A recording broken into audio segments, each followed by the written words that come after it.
We begin this hour in Ukraine, where there appears to be new evidence of a possible war, or actually war crimes, carried out by the Russian military. Yeah, the revelation comes as the Kremlin claims victory over the southern port of Mariupol. New satellite images reveal what appears to be a mass grave site just outside the city, which is what you're looking at here. Meanwhile, Ukrainian officials are accusing Russia of pressing forward with its assault in Mariupol, despite President Putin's order to stand down for the time being. Russia has claimed control of most of the city. However, a small faction of Ukrainian fighters are clinging to hope. They're successfully defending control over a steel factory that's being used as a shelter for hundreds of civilians. CBS News reporter Mary Ilyushina joins us now from Riga, Latvia. Mary, welcome. Hello. We're learning more about the mass grave images that we saw just a moment ago. What insight can you give us? What do you know about them? Ukrainian officials first said that they've identified this site just about 10 miles outside of Mariupol, which is this key city in eastern Ukraine that Russians have been occupying and have besieged for nearly 2 months now. And the U.S. company Maxar took these satellite images that you're seeing now. They've analyzed them, and it shows that there are about 200 new graves on that plot of land, and it appears that this site appeared in late March and has been expanding into April. So far, we don't know exactly how these bodies got there. Ukrainian officials said that it's probably Russian troops who possibly just took these bodies from Mariupol and dumped them at the site. It's difficult to just track that and nail that down so far, but there has been multiple testimonies from people who managed to escape Mariupol and journalists who've been covering this, saying that there were just so many bodies outside on the streets of Mariupol. Some of them were going to get water and some supplies because, it was incredibly difficult to survive in this besieged city without literally anything being able to come through.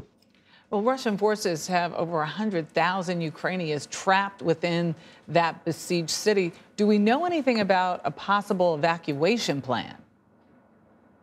It's been incredibly difficult to take people out of Mariupol. The mayor of Mariupol said, indeed, like as you mentioned, there's 100,000 people still trapped there. He's called for full evacuation.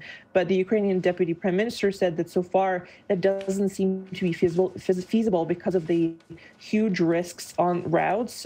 Ukraine repeatedly accused Russia of shelling evacuation routes. And Russia said that, people are free to leave, but you can leave towards Russia, or you can leave if you surrender to the Russian troops. And, both these options do not guarantee you full safety. So it's been incredibly difficult.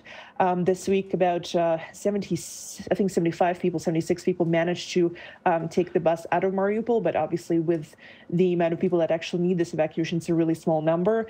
Some people managed to leave in their personal cars. But again, it's incredibly dangerous because some of them have been shelled. Some of them, died on the road. So far, there is no real solution the Ukrainian authorities can implement to take these people out and rescue them from Mariupol. Yeah, it's been hard to keep Vladimir Putin at his word, or take him at his word when they agree upon these evacuation routes. Most of the port city is under Russian control, but Ukrainian troops have had some success, as we mentioned, in defending a steel plant in the southern part of the city where hundreds of civilians are basically hunkered down. Mm-hmm.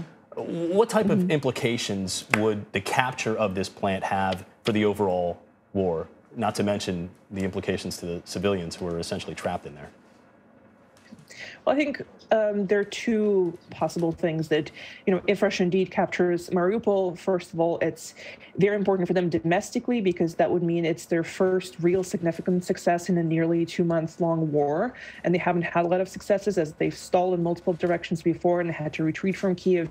So Mariupol would be a sort of a success for them strategically, even though we know the city has been essentially razed down to the ground.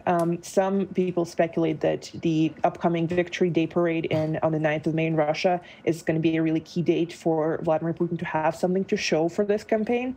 And the second thing is obviously strategic because it's a very key city. If they capture Mariupol, it could allow them to liberate at least, according to U.S. estimates, 8,000 troops to sort of relocate them somewhere else, although it is not not entirely clear how ready they are for battle, because they have been fighting and the fighting has been gruesome there.